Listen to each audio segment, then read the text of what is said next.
औज़ुबिल्लाहिमिनश्शैतानिर्रजीम बिस्मिल्लाहिर्रहमानिर्रहीम। Dear students, अस्सलाम वालेकुम। Welcome to online academy BJT. Okay, आज हमने टॉपिक पढ़ना है calculation of centre of mass of a uniform road.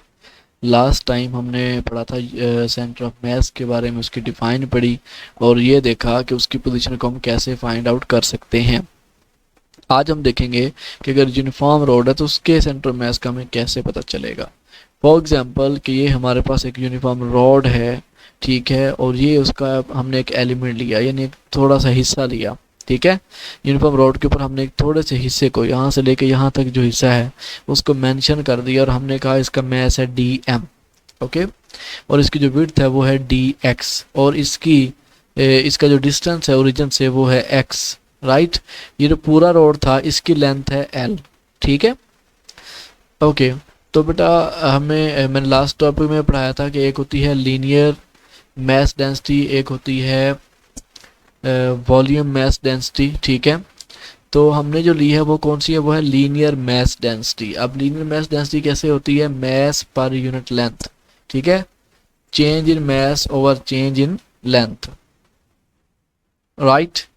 तो अब हमने यहाँ पे लिमिट लगाई कि अगर लेंथ बहुत कम है, ठीक है, length is approaches to zero, सारी बात है, ये जो हमने हिस्सा लिया है यहाँ पे तो लेंथ बहुत थोड़ी है ना, ठीक है। और चेंज इन मास और चेंज इन लेंथ इसे हम बोलते हैं लीनियर मास डेंसिटी। अगर मास पर यूनिट लेंथ हुआ ज़्यादा, इट मीन्स रोड की डेंसिटी ज़्यादा होगी। अगर मास पर यूनिट लेंथ हुआ कम, इट मीन्स डेंसिटी कम है, राइट। तो लीनियर मास डेंसिटी को हम लैम्डा से शो करते हैं।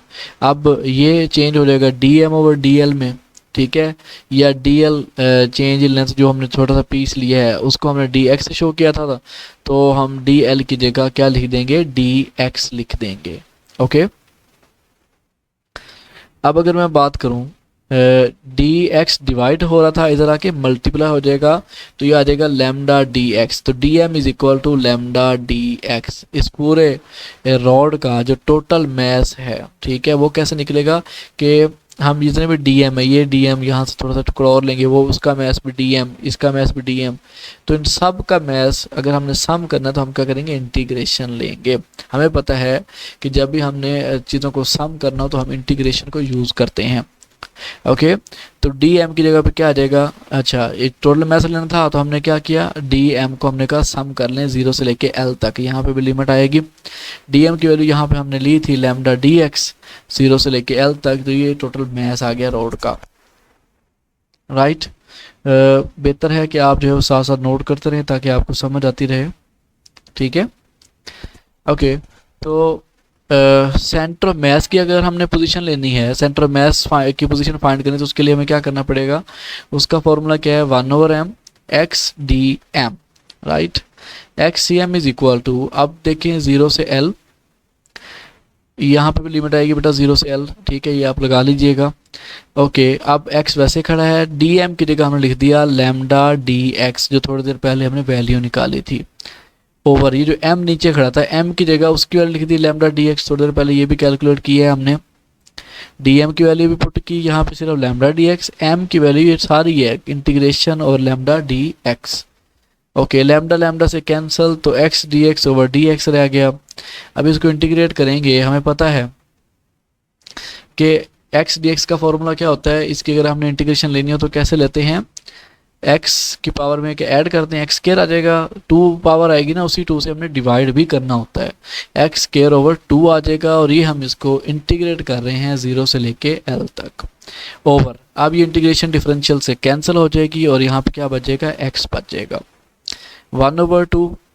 x की जगह पे हम क्या करेंगे, अब ये लिमिट पुट करेंगे, upper limit minus lower limit, तो x की जगह पे एक जगह क्या आ जाएगा, x की जगह एक बार l आएगा, तो ये बन जाएगा l का स्केयर माइनस जीरो, तो दोबारा पुट करेंगे तो जीरो का स्केयर आ जाएगा, तो l square minus zero square, उसकी जगह हम क्या लिखेंगे, l स्केयर, ओवर x की जगह हम l लिखेंगे, माइनस लोअर लिमिट जीरो लिखेंगे, तो l माइनस जीरो l आ जाएगा, इसलिए हमने जीरो को नहीं लिखा क्योंकि उसकी वैल्यू ही नहीं है कोई।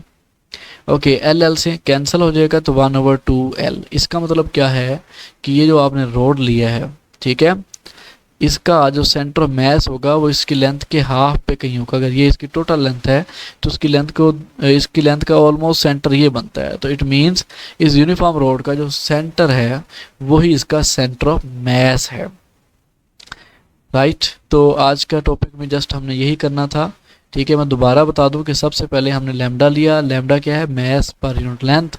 इसको डिफरेंशियल फॉर्म में हमने लिखा, यहाँ से dm की वैल्यू निकाली, टोटल मास के लिए dm सारों को इंटीग्रेट कर लिया, dm की वैल्यू लैम्डा dx थी, ओके। सेंटर ऑफ मास का फॉर्मूला लिखा और इसमें वैल्यूज पुट की, तो हमारे पास ये सेंटर ऑफ मास की पोजीशन आ गई। आई होप आपको आज का लेक्चर समझ आया होगा। नेक्स्ट लेक्चर में इंशाल्लाह हम जो है वो सेंटर ऑफ मास फाइंड करेंगे डिफरेंट थिंग्स का, राइट। तो if you like the video then please like share and subscribe. अल्लाह हाफिज़।